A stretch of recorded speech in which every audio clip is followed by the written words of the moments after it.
Hey everybody, Dr. Weber here.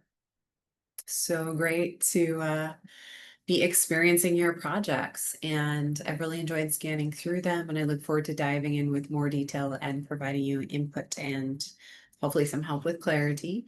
You may have had a variety of experiences with teamwork.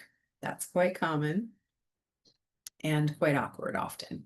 In this organizational behavior class, one of the key things that we're seeking to learn is to understand group behavior and to figure out some best policies and practices for ourselves moving forward as we build and develop those bridges with each other and the best opportunities for the strongest, most nourishing, and effective organizational behavior activities. And so we'll have some group projects.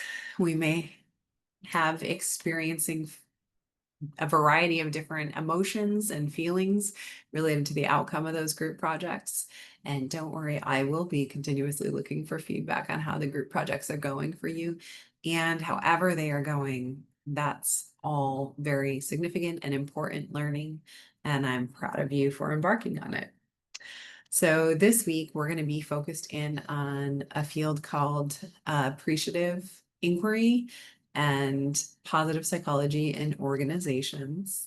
And that will be focused in um, from the textbook chapters that you'll be having on positive organizational behavior in groups and teams. So that's chapter 7 and 8.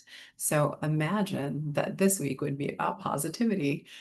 So hopefully you had and were able to experience a lot of positive emotions. And I'd love to have us breathe some life and curiosity into those in this week. So I developed an assessment, and the assessment is based on the work of David Cooper, who is a very remarkable uh, business scholar and psychologist. And he came up with a method called appreciative inquiry. Appreciative inquiry is about starting with what's right and what's going well, and from there, helping to build up from a place of strength.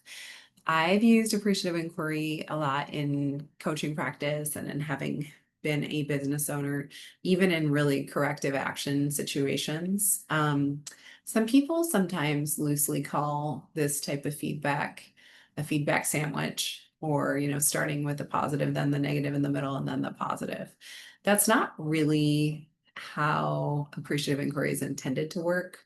Appreciative inquiry is intended to really work focused critically on our strengths and self-reflection, and allowing us to emphasize where we really need to focus on development.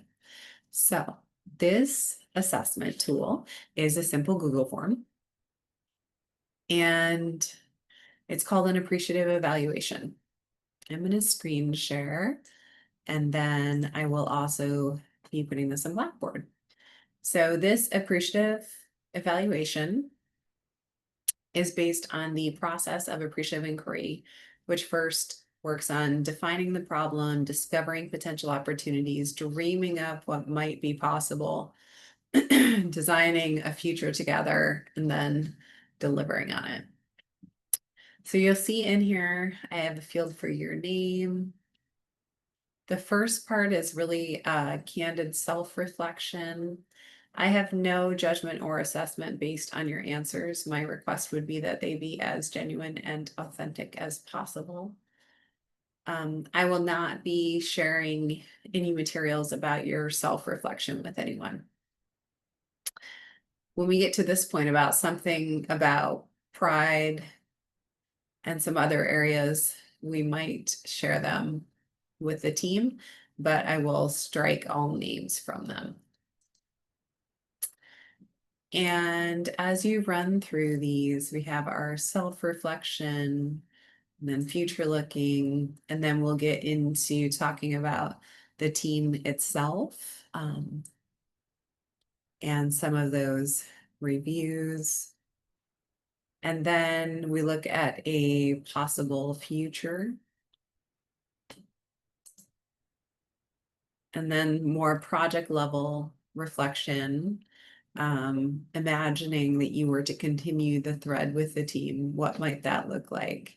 And what has been most meaningful, and what might you imagine that you might carry forward? And so that is your response to the survey. I will please make your responses substantive. The paragraph-based essays should be just exactly that. You should have 2 to 5 to 10 sentences there, make them substantive.